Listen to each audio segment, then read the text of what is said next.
మహాయుతిని కలిసికట్టుగా ఉంచింది. ఎన్నికల్లో మహా అఘాడిని కకావికలం చేసింది మోదీ ఇమేజేనా? ఈ స్థాయి విజయం వెనుకున్న అదృశ్య శక్తి ఎవరు? మెజారిటీ మరాఠా ప్రజలు మహాయుతి వైపు నిలబడి రాష్ట్ర రాజకీయాలు మార్చేశారా? ఫ్యూచర్ మహారాష్ట్ర పాలిటిక్స్ కొత్త బాట వేశారు. ఈ ఒక్క ఫలితంతో మహారాష్ట్ర గడ్డపై రాజకీయం ఏ టర్న్ తీసుకోబోతోంది?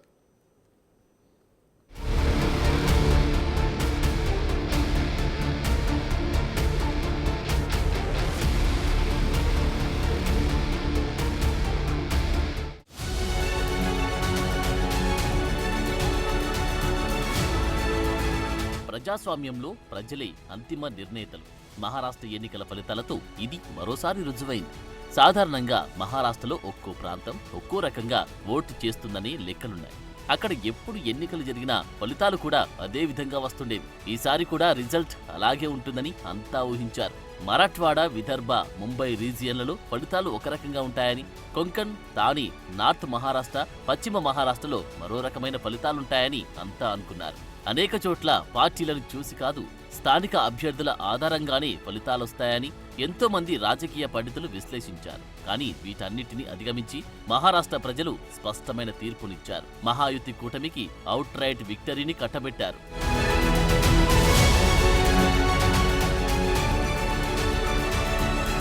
2019 ఎన్నికల్లో బీజేపీని 105 స్థానాల్లో గెలిపించిన ప్రజలు ఈసారి అంతకు మించి సీట్లు కట్టబెట్టారు. పోటీ చేసిన 148 స్థానాల్లో 90% స్ట్రైక్ రేట్తో బీజేపీకి అద్భుతమైన విజయాన్నిచ్చారు. ఏక్నాథ్ షిండే నేతృత్వంలోని శివసేనకు కూడా గతం కంటే ఎక్కువ సీట్లలో గెలిపించారు. అజిత్ పవార్ నేతృత్వంలోని ఎన్సీపీకి కూడా మంచి మెజార్టీనే ఇచ్చారు. ఈ ఎన్నికల్లో మరాఠా ప్రజలంతా కూడబలుక్కొని ఓట్లేసినట్లే అనిపించింది. అంతా కలిసి బీజేపీ నేతృత్వంలోని మహాయుతికే పట్టం కట్టాలని డిసైడ్ అయినట్లు కనిపించింది. మహారాష్ట్ర ప్రజలిచ్చిన తీర్పు అక్కడున్న ఎన్నో రాజకీయ చిక్కుములను విప్పేసిందనే చర్చ కూడా మొదలైంది. ఈ ఫలితాలతో అక్కడి జనం చాలా స్పష్టంగా, తెలివిగా తమ స్టాండ్ ఏమిటో చెప్పేశారని విశ్లేషణలు వినిపిస్తున్నాయి.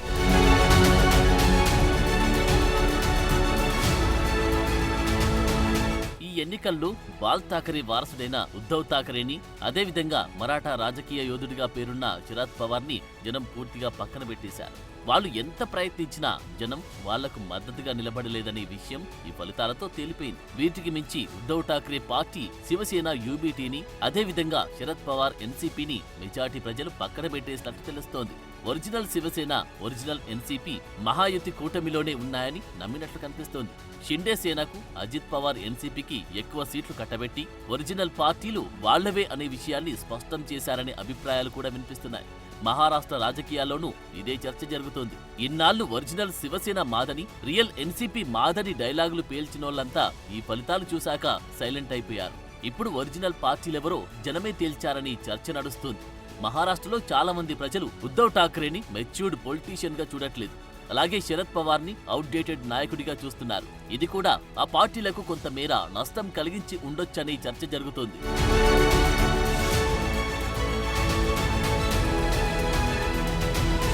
ఇక మహారాష్ట్ర ఎన్నికల్లో రాజకీయ పార్టీల హామీలు, మేనిఫెస్టోలు, తాయిలాలతో పాటు ప్రధానంగా హిందుత్వ ఎజెండా ఫ్యాక్టర్ కూడా బాగానే పనిచేసినట్టు కనిపిస్తోంది. హిందుత్వ ఎజెండాకి జనం మొగ్గు చూపారని చెబుతున్నారు. ఎందుకంటే బీజేపీ, శివసేన హిందుత్వ ఎజెండాతో పనిచేసే పార్టీలు. ఉద్ధవ్ ఠాకరే నేతృత్వంలోని శివసేన యూబీటీది కూడా హిందుత్వ ఎజెండానే అయినప్పటికీ జనం ఆ పార్టీని నమ్మలేదు. ఎందుకు? సెక్యులర్ పార్టీ అయిన కాంగ్రెస్ ఉన్న కూటమిలో ఉండడమే మెయిన్ రీజన్ అని చర్చ జరుగుతోంది.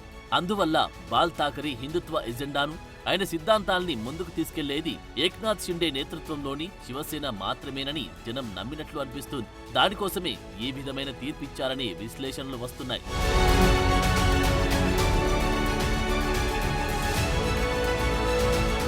ఎవరు ఎన్ని ఎత్తులు వేసినా, ఎన్ని జిమ్మిక్కులు చేసినా అన్ని పార్టీల అంతిమ లక్ష్యం గెలుపు ఒక్కటే. ఇప్పుడు మహారాష్ట్రలో ప్రభంజనం సృష్టించిన మహాయుతి కూటమిలోని పార్టీలను కలిసికట్టుగా ఉంచిన ఒకే ఒక ఫ్యాక్టర్ మోడీ ఇమేజ్. అదే వాళ్లను గెలిపించిందనే చర్చ కూడా సాగుతుంది.